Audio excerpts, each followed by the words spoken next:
بسم الله الرحمن الرحيم. متابعينا الكرام، مشاهدينا الاعزاء في كل مكان، اشواط الرموز تتواصل في هذا اليوم ترحيبنا برحي حفلنا هذا اليوم معالي الشيخ صباح بن حمدان السعدي امين عامل امان العام الاحتفالات الوطنيه. مرحبا ايضا بسعاده المحافظ محافظ الوسطى، ايضا رئيس الاتحاد سعيد بن سعود الغفيلي. مرحبا ايضا بالمشايخ الحضور يشرفوا هنا على ارضيه ميدان الجازر لسباقات الهجن العربيه الاصيله.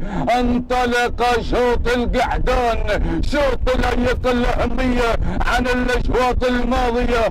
رمز يا اخواني في الانتظار، مسافتنا المقرره الكيلو ونصف الكيلو. اسير مباشره الى مقدمه الشوط الى زومان سالم بن بريك المهري، من اللي قادم واصل شاهين سعد بن مبارك المهري، من الجانب الاخر القدام من شرط عبد الله بن السويحي النبي، القادم ايضا مشوش محمد بن حمد بن شطيط الوهيبي. يا هي اسماء عملاقه، يا هي شعارات كبيره هنا تتزين على ارضيه ميدان الجازر. من اللي قادم واصل شاهين سعيد بن خميس بن الدوده الحرسوسي. يا هي امتار، يا هي امتار، يا هي تنافس هنالك مع بن بريك بن شطيط من الجانب الاخر. يا باي الرمز بالانتظار، رمز غالي على الجميع، رمز هنالك ابو سلطان. انظر يا راعي حفلنا هذا اليوم ما بين الشعارات بن بريك بن شطيط بن بريك بن شطيط. يا بابا بابا بابا بابا بابا بابا بن بريك بن بريك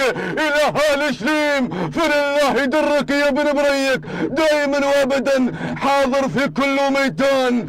المركز الثاني شاهين هنالك ومشوش محمد بن حمد بن شطيط الوهيبي. المركز الثالث نحيي اللجان المنظمة تهانينا والناموس للفائزين.